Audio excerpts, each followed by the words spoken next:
Hello doctor. Hello. Dayanidhi, my son in law. Congratulation. Thank you. Doctor కులాసా? Doctor కులాసాగా లేకపోతే ఎలా సార్? సార్ మీకు ఫోన్ సార్, చాలా అర్జెంట్ అట. సారీ.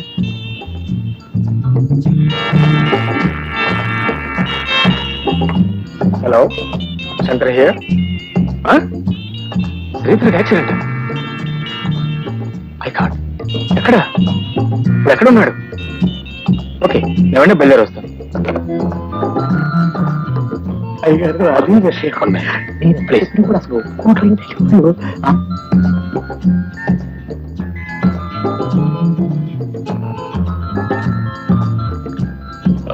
భారతి, నా ఫ్రెండ్కి యాక్సిడెంట్ జరిగిందట. అర్జెంట్గా హాస్పిటల్కి వెళ్ళాలి. ఇప్పుడెలా వెళ్తారండి? అవతల పార్టీ జరుగుతుంటే. I know it's bad manners, but please ఎలాగైనా మేనేజ్ చేయాలి. మీరేం మాట్లాడుతున్నారు? మీకు అర్థం అవుతుందా? అవతల పార్టీకి వచ్చిన వాళ్ళందరూ అయిన వాళ్ళు, ఆత్మీయులు, ఆస్తిపరులండి. అవతల చావు బ్రతుకుల మధ్య కొట్టుకుంటున్న నా మిత్రుడిన సంగతి మర్చిపోకు. ఆయన నా దృష్టిలో దేవుడు, కానీ అతను నా దృష్టిలో ఒక దుర్మార్గుడు, మోసగాడు. చూడండి, అతను మీ ఫ్రెండ్ అని చెప్పుకోవడం మీకు కాదు, నాకు అవమానం. Please let us drop this matter. రండి. భారతి, నా మాట విను. ఇప్పుడు నేను అక్కడికి వెళ్ళటం చాలా ముఖ్యం. నాకంటే ముఖ్యమా? అతను నాకంటే మీకు ఎక్కువ? ఎవరు ఎక్కువ ఎవరు తక్కువ అన్నది కాదు సమస్య. ఆయన నా జీవితానికి వెలిగించిన మహానుభావుడు. నేను మీ జీవితం పంచుకున్న భార్యను. అతని మీద ఉన్న ప్రేమలో, గౌరవంలో సగమైనా నా మీద ఉంటే నా మాట విని పార్టీకి నడవండి. భారతి, నువ్వు అర్థం లేకుండా మాట్లాడుతున్నావు. అర్థం ఉన్నా లేకపోయినా మీ అర్థాంగిగా మిమ్మల్ని అడిగే హక్కు నాకుందండి. ఆలోచించుకోండి. పార్టీకి వస్తారా, హాస్పిటల్కి వెళ్తారా? సారీ, హాస్పిటల్కి వెళ్ళకపోతే ఒక నిండు ప్రాణం బలైపోతుంది. వెళ్ళగదా? వివాహ బంధానికంటే స్నేహ బంధానికే విలువిచ్చే మీ పద్ధతులు నాకే నచ్చటం లేదండి. వాడు ఎంత మోసగాడని, వాడు ఎంత దుర్మార్గుడని నేను వద్దు వద్దని వాదిస్తున్నా మీరు ఇంకా అట్టే మొక్కుతున్నారంటే మీకు నా మీద ఎంత ప్రేమ, ఎంత గౌరవం ఉందో అర్థం అవుతూనే ఉందండి. అనవసరంగా ఆవేశపడుతున్నాను, అర్థం చేసుకో ప్లీజ్. అర్థం చేసుకున్నారు కాబట్టి ఆవేశపడుతున్నానండి. మిమ్మల్ని కోరి కోరి కట్టుకున్నందుకు నేను ఇప్పుడు బాధపడుతున్నాను. చిచి, మీ ఫ్రెండ్ తర్వాత స్థానానికి నన్ను నెట్టి వేసినప్పుడు ఇంత హోదా, ఇంత ఆస్తి ఉన్న నేను ఆ రెండో స్థానంలో ఉండలేనండి. నేను ఆ రెండో స్థానంలో ఉండలేను. నా మాట వినే భర్త దొరకాలని నాకన్నా చిన్న అంతస్తులో ఉన్న మిమ్మల్ని భర్తగా ఎంచుకున్నాను.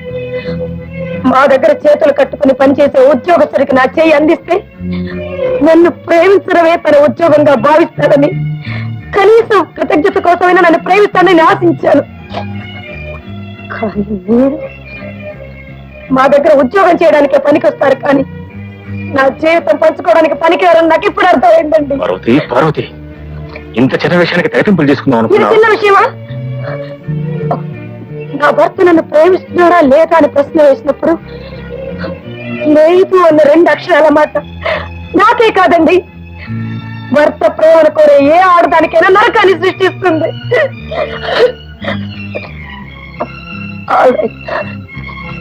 చాయిస్ మీకే వదిలేస్తాను. మీకు వాడు కావాలో నేను కావాలో మీరే తెలుసుకోండి. భార్య ఎక్కువ దేవుడు ఎక్కువ అనే ప్రశ్నకు నేను సమాధానం చెప్పలేను. వస్తా. ఏమండి, ఇప్పుడు వాడే కావాలని మీరు వెళ్తే మీరు తిరిగి వచ్చేసరికి నేను మీ భార్యగా ఉండలేను. ఆల్ రైట్, అయాచితంగా వచ్చిన ఈ సిరి సంపదల కంటే నన్ను ఒక మనిషిగా తీర్చిదిద్దిన నా మిత్రుడే నాకు ఎక్కువ. అతను బ్రతకాలి.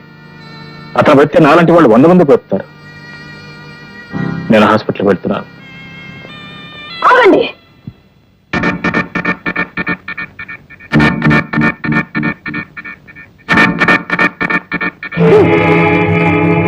మీరు ప్రేమపూర్వకంగా వేసిన ఈ ముష్టి 3 తులాల బంగారం లాకెట్ మాత్రం లాకేందుకు?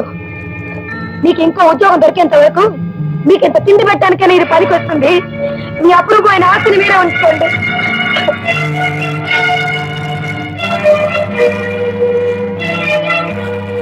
పార్వతి, నీకు భాగ్యం విలువ తెలిసే తప్ప సౌభాగ్యం విలువ తెలియదు. నువ్వు ఇప్పుడు తెంచి పారేసింది బంగారపు గొలుసును కాదు, నా మనసు. నువ్వు నా మనసును తుంచేశావు, నా ప్రేమను చంపేశావు, నా ఆరాధనను తురించి పారేశావు. నేనేమిటో, నా విలువేమిటో, నా అవసరం ఏమిటో నువ్వు తెలుసుకున్న తర్వాతే మళ్ళీ నేను కలుస్తాను. Okay, good bye.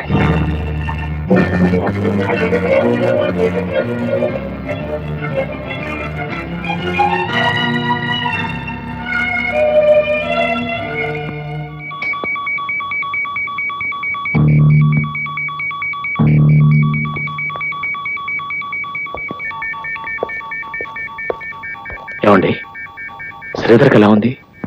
తలకి గట్టి దెబ్బ తగిలి డాక్టర్లు ఎగ్జామిన్ చేస్తున్నారు. వాళ్ళ అమ్మ నాన్న యాక్సిడెంట్ జరిగిన స్పాట్ లోనే చనిపోయారు. చనిపోయారా? My god. ఏమిటి ఆ దేవుడు ఆడే నాటకం ఎవరికీ అర్థం కాదు. మీ ఇంటికి పార్టీకని బయలుదేరటం ఏమిటి? దారిలో ఆ కారు లారీకి గుద్దుకోవటం ఏమిటి? వాళ్ళిద్దరూ అక్కడికక్కడే సరిపోవడం ఏమిటి?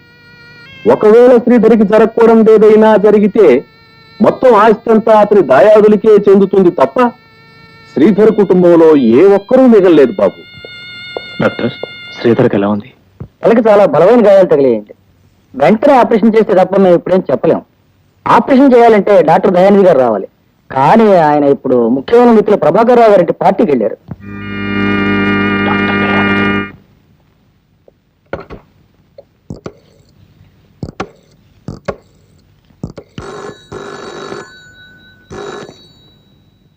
Hello, sorry to disturb you. అక్కడ డాక్టర్ దయానిధి గారు ఉన్నారే, ఒకసారి టెలిఫోన్ దగ్గర బిల్లు ప్లీజ్. అది ఆయన మా డాడీ గారితో మాట్లాడుతున్నారు. పిలవడానికి వీలు పడదు. అది కాదు పార్వతి, నన్ను అర్థం చేసుకో ప్లీజ్. ఇక్కడ నా ఫ్రెండ్స్ ఏదో చాలా సీరియస్ గా ఉంది. డాక్టర్ దయానిధి గారు ఆపరేషన్ చేస్తే బ్రతకడని ఇక్కడ డాక్టర్లు చెప్తున్నారు. ప్లీజ్ వెంటనే బాబు. అది ఆయన మా డాడీ గారితో మాట్లాడుతున్నారు. పిలవడానికి వీలు పడదు. అది కాదు పార్వతి, నన్ను అర్థం చేసుకో ప్లీజ్. ఇక్కడ నా ఫ్రెండ్స్ ఏదో చాలా సీరియస్ గా ఉంది. డాక్టర్ దయానిధి గారు ఆపరేషన్ చేస్తే బ్రతకడని ఇక్కడ డాక్టర్లు చెప్తున్నారు. ప్లీజ్ వెంటనే పంపించు. చూడండి, మీరు పార్టీ నుంచి వెళ్ళి నన్ను అవమానించిన చాలక మా ఇంటికి వచ్చిన గెస్టులను కూడా లాక్కెళ్ళి నన్ను ఇంకా ఇన్సల్ట్ చేయాలని చూస్తున్నారా? I can't tolerate this kind of attitude. Parvati, mind you, పార్టీలు అభిమానాలు అవమానాలంటూ మాట్లాడడానికి సమయం కాదు. డాక్టర్ దయానిధి గారిని పంపిస్తావా లేదా? మీ ఫ్రెండ్స్ మీకు ఎంత ముఖ్యమో నా ఫ్రెండ్స్ నాకు అంతే ముఖ్యం. నేను ఆయన పిలవని మళ్ళీ ఫోన్ చేయకండి.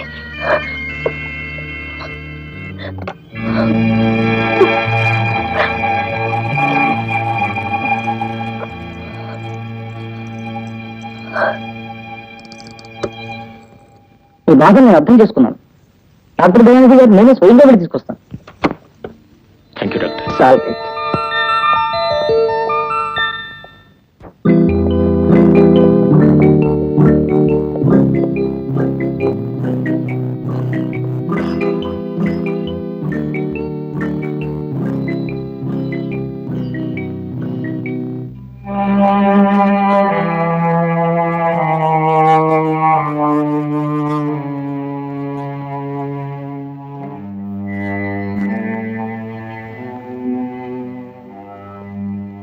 I'm sorry sir, is no more.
నమస్కారం. Good morning. నమస్కారం. కూర్చో. Good morning madam. కూర్చో. మిమ్మల్ని అందరినీ ఇక్కడికి ఎందుకు సమావేశపరిచానో తెలుసా? మార్చి ఎండింగ్ కాబట్టి కంపెనీ లాభ నష్టాలు చూసుకోవడానికి. నేను లాభ నష్టాలు చూడడానికి కాదు, మంచి చెడులు మాట్లాడుకోవడానికి పిలిచాను. నేను ఆశించిన మంచి జరగకపోగా మీ వల్ల చాలా చెడు జరుగుతుందని తెలిసి హెచ్చరించడానికి పిలిచాను. బై బై మిస్టర్ చలపతిరావు గారు, మన ఈ కంపెనీ లేబుల్స్ తో మీ బ్రాంచ్ లో కల్తీ మందులు అమ్ముతున్నారని నాకు ఒక ఇన్ఫర్మేషన్ వచ్చింది. అదే అలాంటిదేం లేదు మేడం. లేకపోతే పోలీసులు ఎందుకు మీ గడవంలోని మందులన్నీ సీల్ చేసి నాకు ఇన్ఫర్మేషన్ ఇవ్వాలి? పోలీసులు పొరపాటు పడ్డారు మేడం. పోలీసులు పొరపడితే ఆ కల్తీ మందులు తిన్న 10 మంది పేషెంట్లు పొరపాటునే చనిపోయారంటారా? I need your explanation mister Chalapathirao. ఏం మాట్లాడే? ప్రాణాలు కాపాడవలసిన మందులో కల్తీ చేయడం అనేది చిచి, దేవుడి దృష్టిలో పాపం, చట్టం దృష్టిలో నేరం అండి. పాపాలు నేరాలు చేసి సంపాదించాలనుకుంటే మనం వ్యాపారస్తులు కావండి, హంతకులు. I'm sorry madam. You should be ashamed of yourself. మీరు చేసిన ఈ దారుణం వల్ల మన కంపెనీ పడిపోయింది, 10 మంది ప్రాణాలు పోయింది. ఈ కేసు ఏదో మాఫ్ చేస్తాను మేడం. నోర్మైంది, మాఫ్ చేస్తారట. మిమ్మల్ని తప్పకుండా చట్టం ముందు నిలబెట్టి శిక్ష వేయిస్తాను. అందువల్ల నేను నా ఆస్తి ఏమైనా పర్వాలేదు. మిమ్మల్ని క్షమించి మీ పాపంలో నేను పాలు పంచుకోలేను. నేను అంతకుండా కాదు మేడం. Shut up! ఒకడు ఇంకో మనిషిని కత్తి తీసి పొడిస్తే నీకు హంతకుడు అవుతాడా? ప్రాణాలతో ఆడుకునే ప్రతి స్వార్థకుడు హంతకుడే. చూడండి, from this moment you are dismiss from this company service. You can go, get out. I don't need any మీరు ఎక్స్ప్లెనేషన్. ఆవేశపడకండి మేడం, అసలే మీ ఆరోగ్యం బాగాలేదు. అది కాదండి, నా కంపెనీలో దారుణం జరుగుతుంటే నేను ఆవేశపడకుండా ఎలా ఉండగలను? వస్తానుండండి. ఏంటండి మీ సంగతి? ఎంఎస్ రెడ్డి గారు, ఏమిటన్నాను? మీ కంపెనీలో చాలా మందికి బోనస్ ఇవ్వలేదంట. 3 నెలలుగా 100 మంది వర్కర్స్ కి మీరు జీతం ఇవ్వలేదట. ఎందుకని? ఏంటన్నారు? బోనసులు కిందటి నెలలో ఇచ్చేసాం మేడం. ఇస్తానని వాళ్ళతో చెప్పారు, ఇచ్చారని నాతో చెప్తున్నారు. కానీ డబ్బంతా కాజేసి మీ ఇంట్లో పెట్టారు. అదంతా అబద్ధం. ఏమిటండి అబద్ధం? ఆధారాలు లేకుండా నా మీద ఇలా అబండాలు ఇస్తే నేను సహించను. చాచాలండి. గంట క్రితం ఇన్కమ్ ట్యాక్స్ వాళ్ళు మీ ఇంటి మీద రైడ్ చేసి 5 లక్షలు హార్డ్ క్యాష్ తీసుకున్నారంట. ఎక్కడండి మీకు అంత డబ్బు? మా ఇంటి మీద ఇన్కమ్ ట్యాక్స్ వాళ్ళు దాడి చేశారా? చేయమని నేనే చెప్పానులేండి. మీటింగ్ అని పిలిచినట్టే పిలిచి నన్ను ఇంత మోసం చేస్తారా? నార్మల్ మోసం చేసి నేనా మీరా? మిమ్మల్ని అందరూ నమ్ముకున్నందుకు మీరందరూ నన్ను మోసం చేశారు. కల్తీ మందులమ్మి నిండు ప్రాణాలు బలి తీసుకున్న వాడు అక్కడ మోసగాడు. మీకు సిగ్గులేదండి? వర్కర్స్ కడుపులో కొట్టి మీ కడుపు నింపుకున్నారే, మీరు చేసిందండి మోసం. లంచాలు మరిగి అసమర్థులకు ఉద్యోగం ఇచ్చిన అదిగో ఆ కేశవరావు ఒక మోసగాడు. మాన అర్పిస్తే తప్ప ఆడ ఉద్యోగస్తులకి ప్రమోషన్ ఏమైనా వీడొక మోసగాడు. ఇంతమంది మోసగాలన్నమాట. మీరందరూ చేరి ఈ కంపెనీ జరుపుతున్నారు. ఒక్క నిమిషం. I just can't run this company any more. All of you are unfit to work here. I decided to. ఏమైంది మేడం? ఏమైంది మేడం? అమ్మా,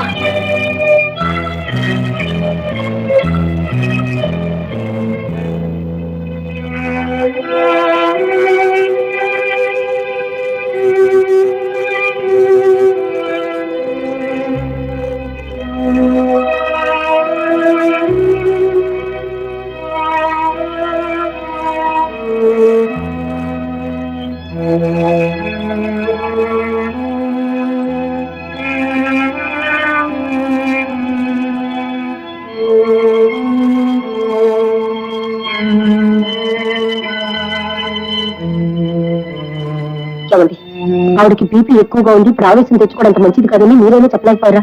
చాలా సార్లు చెప్పాను తులసి, కానీ వర్కర్స్ లో ఏ మాత్రం నిజాయితీ లోపించినా ఎవరైనా మిస్బిహేవ్ చేసినా ఆవిడ సహించలేరు.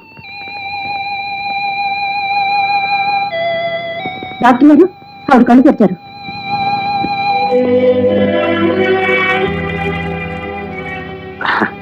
ఇంకేం భయం లేదమ్మా. చచ్చిపోతున్నాను. అంత మాట కన్నమ్మా, మీరు 10 కాలాల పాటు చల్లగా ఉండాలి.